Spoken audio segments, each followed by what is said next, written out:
Good morning, everyone.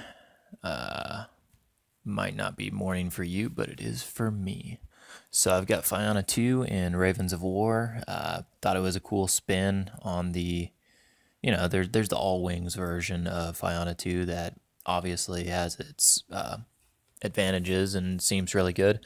I wanted to try and see if the thing would work with raptors and hellmouths and just a couple of wings. So brought 2 units of raptors, 2 death striders, 2 hellmouths, 2 angels, and a seraph. And then a whole bunch of spell martyrs, which I really wish were shepherds, because that would make this so much easier. There are so many awkward order of activation issues. And against me are... Who was this? Oh yeah, it's Locke. It's Locke with the Assimiliator. That's the Weapon Master one. The Prime Axiom, just to draw around a little bit. Assimiliator, Prime Axiom. And then I believe these guys are called Inverters, and they have the giant hammer that knocks you down. And I think this is called the Diffuser. I have a feeling I'm getting that one wrong. But it's the one that has the homing rip spike for beacon. The idea is to give a 7-inch threat extension with beacon, redline, and road to war. So, yeah, without too much further ado, I get up the board. Fury goes on the left angel, Admo goes on the right angel, and this unit of raptors over here has Iron Flesh. And basic strategy is don't really give anything away and take up some board space and prepare for next turn. Also, angels being behind those 2 houses is amazing. So his turn, his Eliminator servitors walk up and shoots down some of my Hellmouth tentacles, and then I think he kills a raptor. No, he doesn't kill a raptor. He just shoots down a whole bunch of Hellmouth tentacles and pops feet in preparation for me alphaing. Typically, when it comes to defensive feats, whoever goes first with their defensive feat loses. However, that is not the case here, and I kind of know it and suspect it.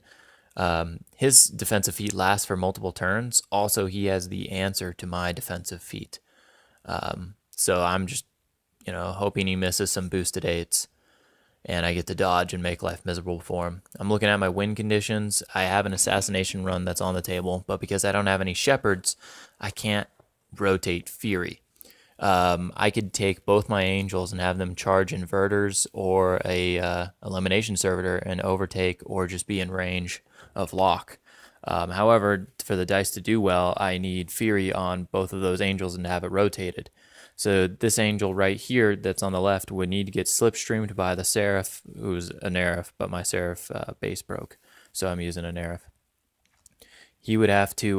no, actually, he could just charge... No, he couldn't charge the Colossal. Well, yeah, he could, but don't want to. He would slipstream over to the side of the house so he could see the inverter, which is just such a weird angle right through there. And then he would charge and land right here, and then he would start using his initial... He would charge with his bite and then use his tail attack to start beating on Locke. Then on the other... And I would need a shepherd somewhere up here so that he could force. But I don't have a shepherd, so I can't rotate Fury, because then this other angel could come in, hit an elimination. He can't see Locke, and there's not enough room around the inverter. So the idea would be that I would charge this elimination servitor right here, and I would overtake to within 2 inches of Locke, and then be able to put attacks onto Locke. But I would really want Fury, and Fyanna would have to activate and put Fury on that angel. But she needs to be, for the first angel, she is too far away right now to be in control range of that angel, so it wouldn't be able to do forcing for the additional attacks. So yeah, that would be bad. I could also get 2 Nis Raptors after killing some of these balls. The 2 Nis Raptors could walk in there and get 2 shots on her, needing 7s to hit. So I decided not to go for the assassination run, mainly because I have the Shepherd and I can't get Fury onto the second Angel.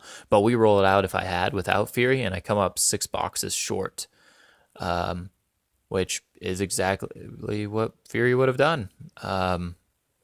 Interesting little thingy. If this was the Wings version of Fyanna 2, my win condition is a lot easier. The Wings version of Fyanna 2 is I basically take all 3 of my Angels and I fly them around Locke, pop my feet, and then I take my Neraphs wherever they are, and I fly them in front of his army and my Angels. And I move Fyanna to some safe position over here and put a whole bunch of stuff in her way. And basically, if he doesn't assassinate me, he's not going to be able to kill off all those wings with the dodge ones in front, and I'll just kill his caster next turn. It's a pretty common Fyanna 2 strategy that's very similar to Una 2. It's bullcrap, and it works really well, and it's really cool. But yeah, so now let's talk about what I actually did. I thought, I don't think I'm going to be able to win this on attrition. So, and he's tanked up really too well. Let's see if I can,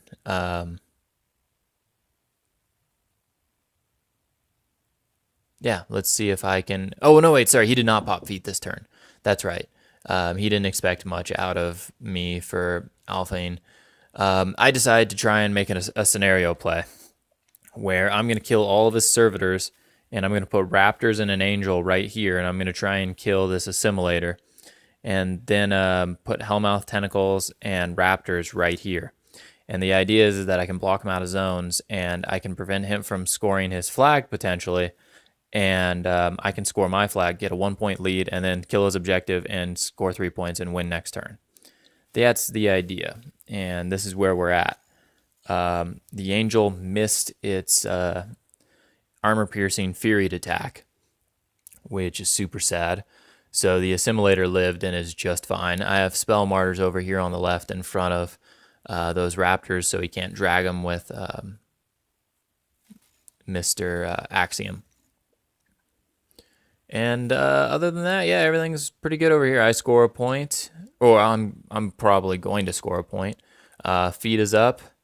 And let's see how things go first. That whole thing about defensive feats, whoever popping feet first loses. In this case, it was me popping defensive feet first. And I guess in this case it did lose, although he does have the answer to my feat, and I do not have an answer for his feat. His feat is really, really good in this situation against me. So his turn. Between jackhammers and engine of destruction and boosting to hits, he easily clears my whole front line reliably. And after Road Wars, he gets the macro or the inverter out there, the assimilator right here, and this other inverter right here to kill the tentacle. And he gets a elimination servitor on there to score. So that was bad. He scored 1 point, I scored 1 point. And I did not lock him out the way I hoped to. However, my feat did force him to boost, so there is something to say to that. I mean, he could have missed, and then I could have dodged him and super annoying, but he never missed. It needed boosted 8s. He got him I think he made 8 of those rolls. So yeah, map now looks like this, and things feel really, really bad for me. Oh, sorry. Yep. Things feel really, really bad for me. I don't think I have any attrition options at this point, so I need to find a way to win on scenario. And now Locke's feet is up. So my rough plan is to score that zone on the left, kill his objective, score my flag, and score that rectangle and get 4 points, go up 5-1. And then I just have to scrape together something next turn. So Fyanna goes first, puts Fury on the Angel, and that's a catalytic token on, or a token on this inverter. Then she puts that Admo on herself. That's another token for this inverter.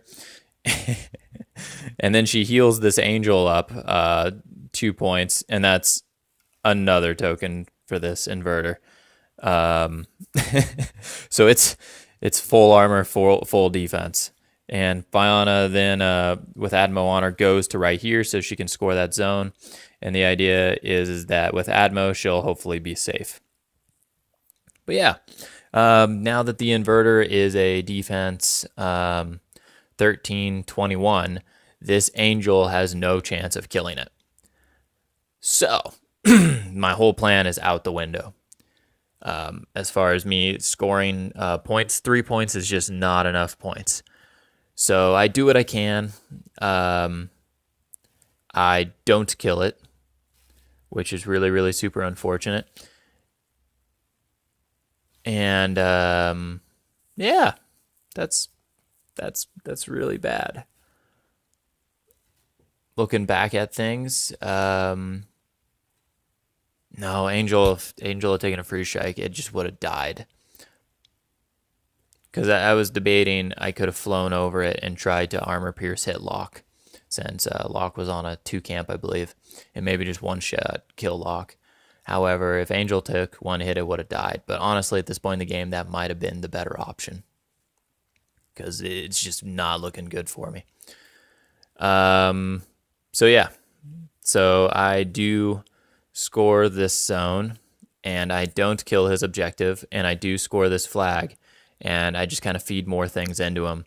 And I panic, and I put a whole bunch of models in front of Fyanna because I'm worried about Locke's assassination. And yeah, this is how the board looks. He does think he could pull together some assassination runs with the drags and the red line and the road wars, and getting, even with admonition, he can get a model next to me and have it then kill, like, finish off my Seraph, and then get the road to war he needs to get to Fyanna after the admonition. So there's that, but instead he decides to just pretty much kill everything and get stuff near Fyanna. And this is what the board looks like. Exactly as his objective, as he wanted. He pretty much killed everything. So, desperate plan. It's 2-4, I believe. And I need to score 3 points. If I can score 3 points, I can win. So I come up with a very, very, very desperate plan that involves some very good dice rolls, where basically Hellmouth Tentacle, this is going to get really ridiculous really fast. Strider is going to shoot the servitor. Deathstalker is going to shoot that elimination servitor, so he doesn't score that point. Tentacle spawns right here. Tentacle spawns right here. And the idea is that this tentacle I can't clear this zone. It's going to pull this dude out of the way so that Fyanna can walk to right here and kill the objective. And then this spell martyr is going to be right here, right here, which is barely in range of Fyanna's 12-inch. So this Deathstalker is going to shoot down that elimination servitor and go to the other side of the flag to score the flag. And then Fyanna, after she kills the objective, is going to gallows the inverter that gets pulled by a tentacle to right here, and it's going to gallows it. The spell martyr is going to die, and hopefully it'll be out of the zone. I need to roll in exactly a 6 for doing that. So if all that happens, there's 1 point. There's 1 point from the flag, and there's 1 point from this zone, but the raptor needs to kill the corollary.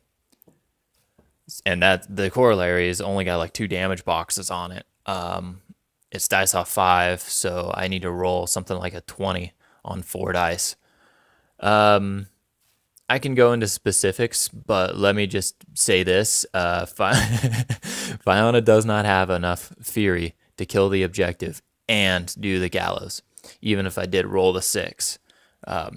Super, super unlikely. Every bit of this plan is very, very unlikely, but I pride myself on not giving up and playing games out all the way to the end and going for last-ditch efforts. Instead, what ends up happening is I abandon the plan pretty quickly when I do the raptor over here to try and kill the corollary to see if this plan even has a chance after shooting out the elimination servitor, and it doesn't kill the corollary. So Fyanna The inverter gets pulled here. Fyanna charges right here. She beats up on the inverter, and between that and this Foresaken, kills the inverter, which is sort of cool. So I score 1 point here. That guy died, and score becomes 5-2. So I'm up by 3, but it's just not enough. It's way too little, too late. And this is what board looks like. To also make this short and sweet, Road to War, red line, dead. That's how that goes. Just like that. Yep. Oh, and this inverter is not supposed to be there. Picture was too early. Yep. Yep. Me dead. Fun game. I don't think I like this Fyanna 2 list. I don't feel like it has enough output as far as damage goes. I like that it's combined arms. I also don't think it's as survivable as it is on paper. This list had Engine and Destruction. Being Mat 9 is a great answer into my defense 17 from feet. But most good tournament competitive lists have ways of hitting defense 17. So I think I'm looking at Primal Terrors as my off list for Absolonia too. This just really, it didn't feel like it had the things I wanted out of it. Also, why the heck does Ravens of War not have shepherds? Ugh. Anyhow, thank you for watching. Sorry it's a little bit long-winded, but hopefully you enjoyed.